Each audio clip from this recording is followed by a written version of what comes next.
Halo, jumpa lagi bersama saya Egy Rosi Subiakto. Pada kesempatan kali ini kita akan belajar mengenai mata kuliah Software Quality dan Testing. Pembahasan materi kita kali ini adalah mengenai pembuatan test case bagian yang kedua ya. Setelah sebelumnya di bagian pertama kita membuat test case dengan beberapa kasus ya, mengenai definisi dan lain sebagainya. Kemudian diakhiri dengan tugas HIPPL Part 1. Pada kesempatan kali ini kita akan melanjutkan penjelasan mengenai kasus uji ya. Ada beberapa hal yang akan kita bahas ya, kita perhatikan di layar. Konten kita kali ini adalah yang pertama mengenai format standar kasus uji.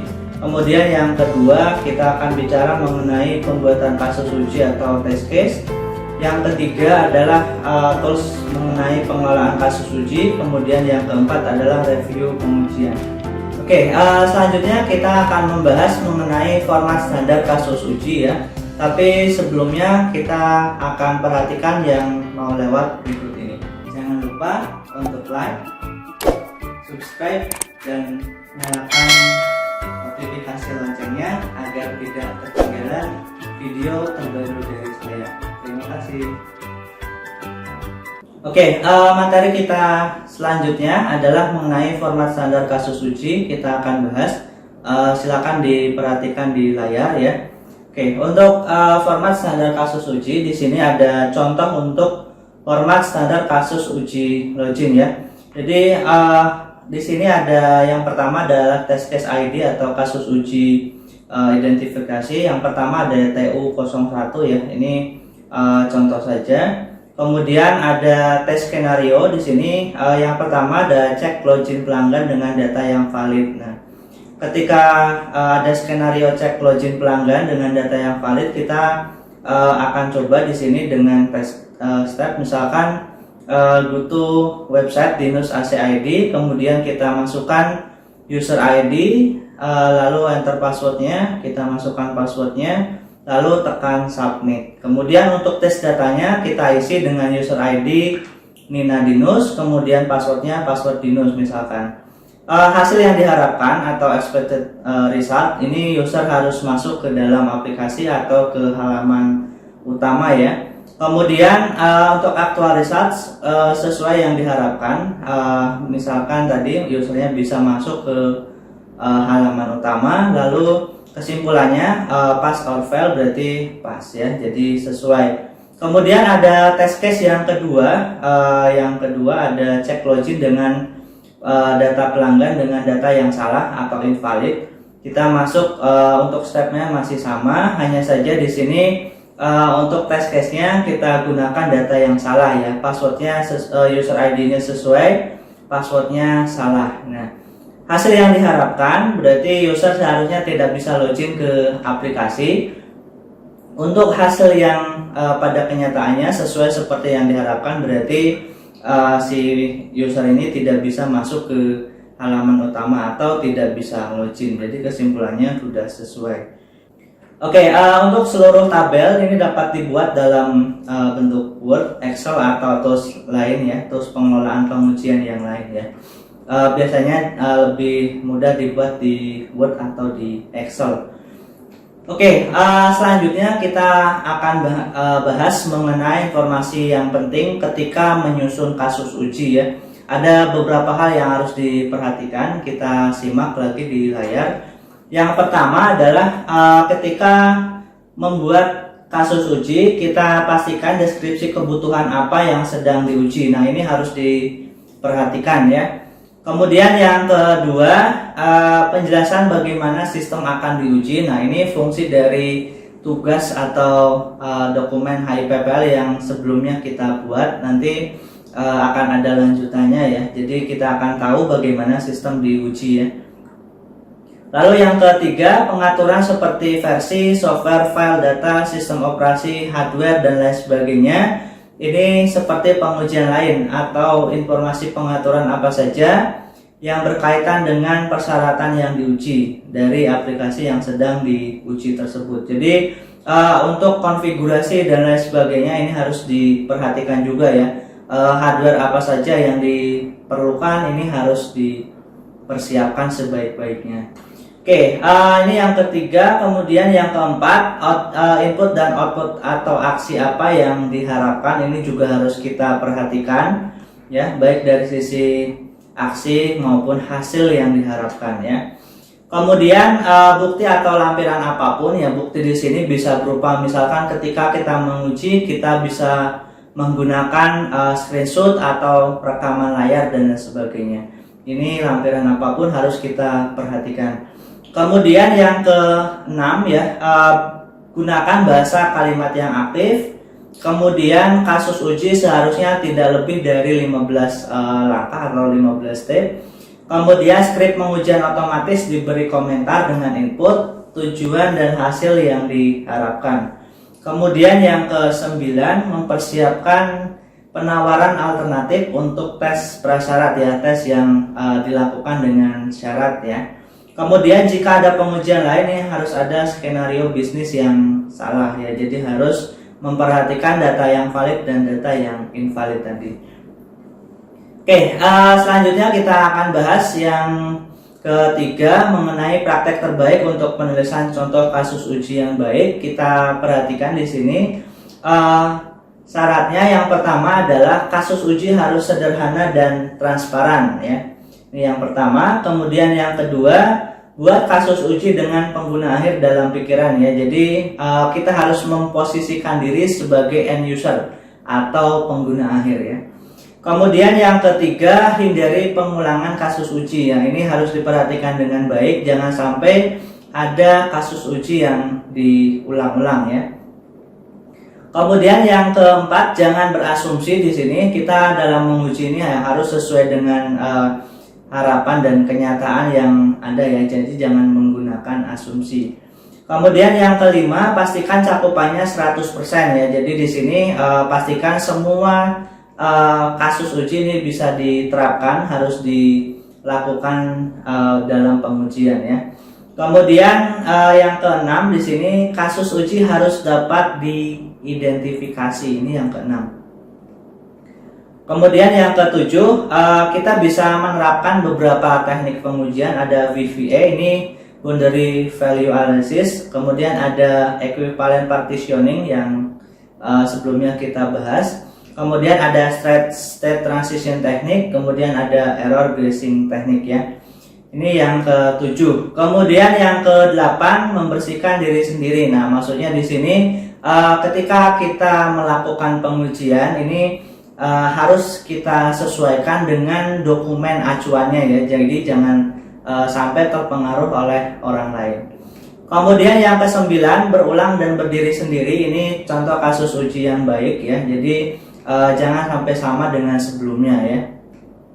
Lalu yang terakhir, yang ke-10, ini harus dilakukan review oleh teman sejawat ya, orang yang tidak terlibat dalam pengujian secara langsung tapi bisa kita anggap sebagai tester yang independen. Oke, ini 10 praktek terbaik mengenai contoh kasus uji yang baik. Oke, selanjutnya kita akan membahas mengenai tools pengelolaan kasus uji. Tapi sebelumnya kita akan kembali sesaat lagi. Kita lanjutkan materi kita mengenai tools pengelolaan kasus uji. Ya, bisa diperhatikan lagi di layar. Untuk tools pengelolaan kasus uji di sini merupakan alat otomatis yang membantu dalam mengelola dan memaintain kasus uji ya. Fitur utama dari tools di sini meliputi beberapa hal. Yang pertama adalah di sini untuk pendokumentasian kasus uji kita bisa menggunakan alat ya. Kita dapat mempercepat pembuatan kasus uji dengan menggunakan template ya. Jadi sudah ada templatenya. Kemudian yang kedua, ini menjalankan kasus uji dan rekam hasilnya ya.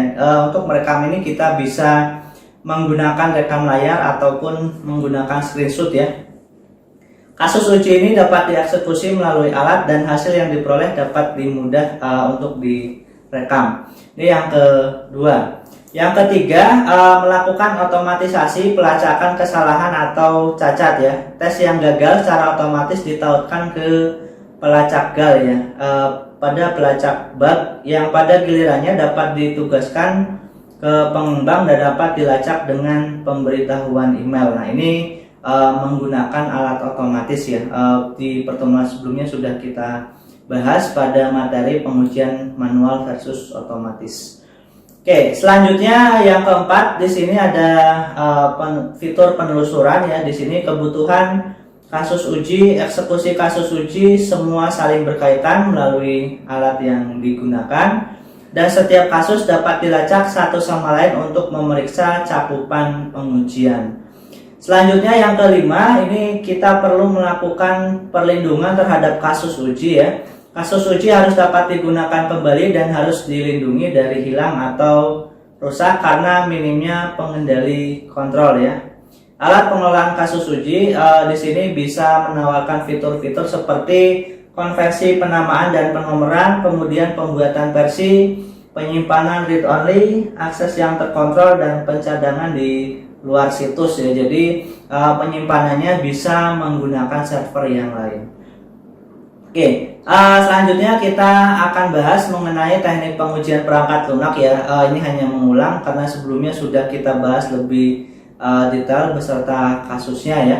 Oke, perhatikan lagi di layar untuk teknik pengujian perangkat lunak ini membantu dalam merancang kasus uji yang lebih baik ketika pengujian menyeluruh tidak mungkin dilakukan. Nah, untuk pengujian manual di sini membantu mengurangi jumlah kasus uji yang akan dijalankan sambil meningkatkan cakupan pengujian ya. Hal ini mengidentifikasi kondisi pengujian yang sulit untuk dikenali ya. Ada beberapa teknik pengujian yang sebelumnya juga sudah kita bahas di pertemuan sebelumnya. Ada BVA, ada boundary volume analysis, kemudian ada equivalent partitioning. Nah, ini kita bahas lebih detail. Kemudian ada decision table based testing, ada state transition dan error guessing ya. Ini teknik pengujian perangkat lunak yang sudah kita bahas. Selanjutnya kita akan membahas mengenai requirement traceability matrix RTM. Nah, apa itu? Kita akan kembali sesaat lagi.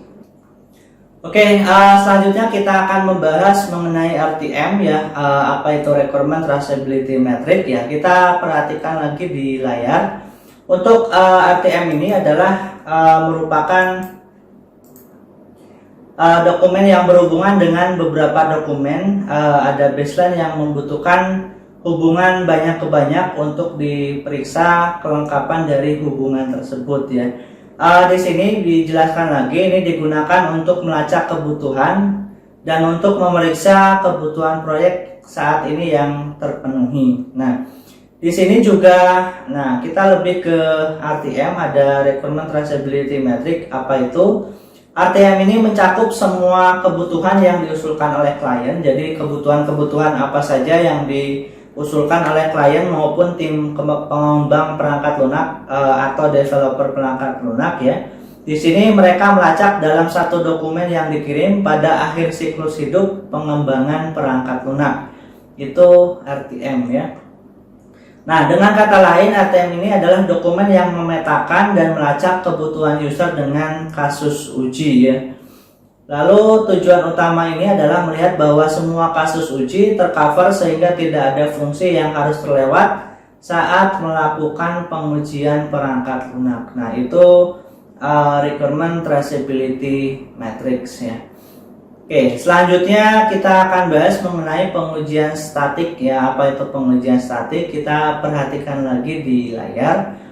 Untuk pengujian statik ini didefinisikan sebagai teknik pengujian perangkat lunak yang digunakan untuk memeriksa cacat pada perangkat lunak tanpa benar-benar menjalankannya. Nah, ini statis ya. Bagian perhitungannya adalah pengujian dinamis yang memeriksa aplikasi ketika program dijalankan. Nah, kalau kita lihat dari sisi pengujian statis ini dilihat untuk menghindari kesalahan pada tahap awal pengembangan ya, karena lebih mudah menemukan sumber kegagalannya daripada kegagalannya itu sendiri. Nah, untuk pengujian statis menemukan kesalahan yang mungkin tidak ditemukan oleh pengujian dinamis. Ada dua tipe utama dari teknik pengujian statis. Yang pertama adalah pengujian manual dan pengujian otomatis menggunakan alat ya. Ini pengujian yang statis. Ya, kalau statis ini berarti pengujian yang sama ya, diulang-ulang ya, statis. Nah, ini sebaiknya dilakukan baik secara manual maupun secara otomatis. Kemudian kita akan melakukan review pengujian. Jadi review pengujian statis di sini merupakan proses atau pertemuan yang diadakan untuk menemukan cacat yang berpotensi dalam perancangan program apapun. Nah, selain ini juga digunakan agar semua anggota tim mengetahui kemajuan proyek. Nah, dengan memahami bersama, harapannya pemikiran yang beragam ini dapat menghasilkan saran yang sangat bagus. Dokumen langsung diperiksa dan perbedaan dapat dipilih-pilih. Nah, untuk selanjutnya dapat diklasifikasikan dalam 4 bagian ya. Untuk review ini dapat diklasifikasikan menjadi 4 bagian ya. Yang pertama ada review informal, kemudian baik dari panduan ya. Panduan ini dilakukan secara bersama-sama beserta dengan review teknis ya, di review secara bersama-sama. Lalu yang keempat dilakukan inspeksi ya, ini biasanya dilakukan oleh yang punya jabatan lebih tinggi atau misalkan oleh manajer proyeknya. Nah, itu proses review pengujian. Nah, selanjutnya kita akan membahas mengenai lingkungan pengujian ya untuk perangkat lunak. Lingkungan pengujian ini adalah pengaturan software dan hardware untuk tim penguji dalam melaksanakan kasus uji ya. Pengujian ini didukung oleh eksekusi pengujian dengan hardware dan software yang dikonfigurasi beserta jaringannya. Nah, untuk tempat pengujian dan lingkungan pengujian ini sesuai dengan aplikasi yang diuji atau dari sisi IoT-nya, application under test ya. Dalam beberapa kesempatan tempat pengujian ini dapat dipadukan atau dikombinasikan menjadi lingkungan pengujian dan data pengujian yang dioperasikan.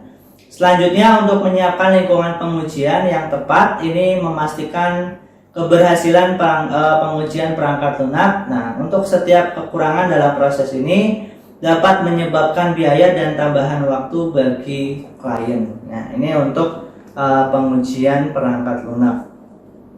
Ya, selanjutnya kita masih akan membahas mengenai lingkungan pengujian ya, tapi kita akan kembali sesaat lagi.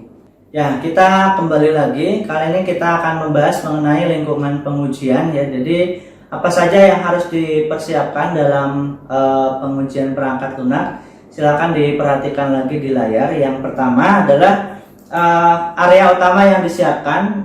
Yang pertama tentunya sistem dan aplikasinya ya, ini yang pertama.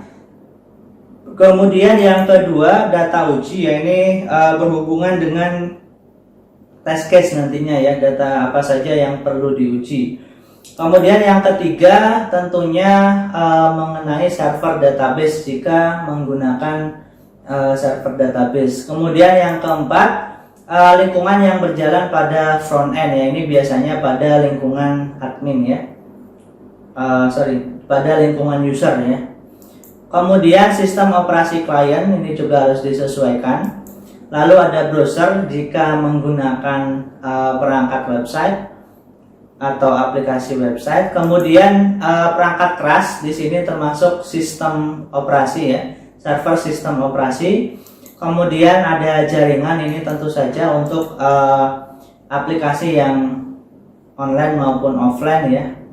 Jika online ya kita perlu jaringan internet, jika offline ya kita bisa menggunakan jaringan, misalkan jaringan localhost atau LAN ya. Selanjutnya ada dokumentasi yang diperlukan. Nah, ini sangat penting juga ya, berhubungan dengan dokumen HIPPL yang kita buat, hasil implementasi pengujian perangkat lunak. Nah, ini berhubungan semua dengan lingkungan pengujian. Oke, selanjutnya kita akan bahas mengenai test data generation. Jadi bagaimana contoh dan toolsnya ya. Pengujian ini proses yang menghasilkan dan membutuhkan data dalam jumlah yang sangat besar ya. Data yang digunakan dalam pengujian menggambarkan kondisi awal dan mewakili media yang digunakan untuk menguji dalam mempengaruhi perangkat lunak ya.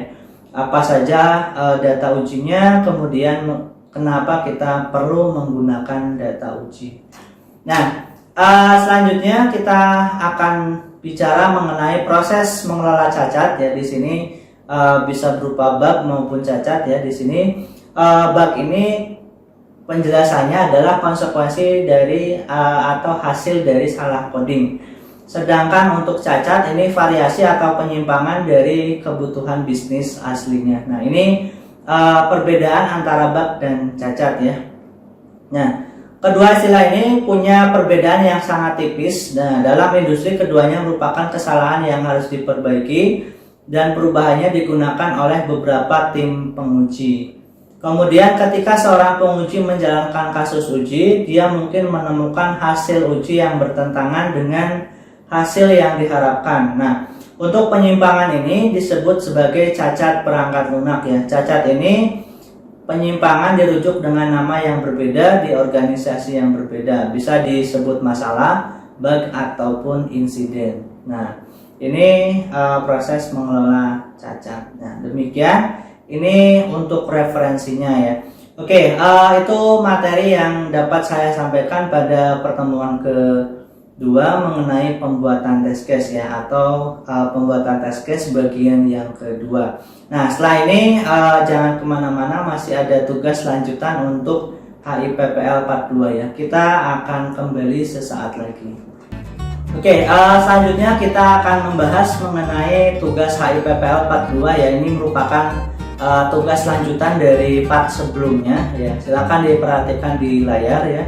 Untuk pembuatan HIPPL Part 2 ini nanti pembuatannya didasarkan hasil revisi part 1 ya. Jadi dari part 1 ini nanti akan dikoreksi terlebih dahulu, kemudian kalian memperbaiki plus mengerjakan HIPPL sampai poin terakhir, termasuk nanti ditambahkan kontribusinya ya. Nah, untuk HIPPL Part 2 masih menggunakan template yang sama. Untuk cara pengisian nanti akan dibuat dalam bentuk tutorial pengisian HIPPL Part yang kedua. Nah, untuk HIPPL Part 2 ini berisi HIPPL Part 1 revisi plus lanjutannya ya. Jadi kalian merevisi dulu hasil koreksian, kemudian nanti dilanjutkan dengan sampai dengan poin yang terakhir. Nanti cukup yang mewakili atau yang mengumpulkan cukup perwakilan atau ketua kelompok saja. Untuk penamaan masih sama, kurang lebih hanya saja diganti HIPPL Part 2 ya. Kalau sebelumnya Part 1, kemudian ditulis 5 digit NIM terakhir ini untuk jika 5 orang maksimal. Kalau hanya 4 ya ditulis sampai 5 digit NIM yang keempat. Untuk deadline dan instruksinya kalian bisa dilihat di platform Kulino ya. Oke, demikian yang dapat saya sampaikan. Semoga bermanfaat. Nanti jika masih belum jelas bisa ditanyakan di komentar di bawah video ini atau di grup yang sudah disediakan. Terima kasih, kurang lebihnya saya minta maaf. Wassalamualaikum warahmatullahi wabarakatuh.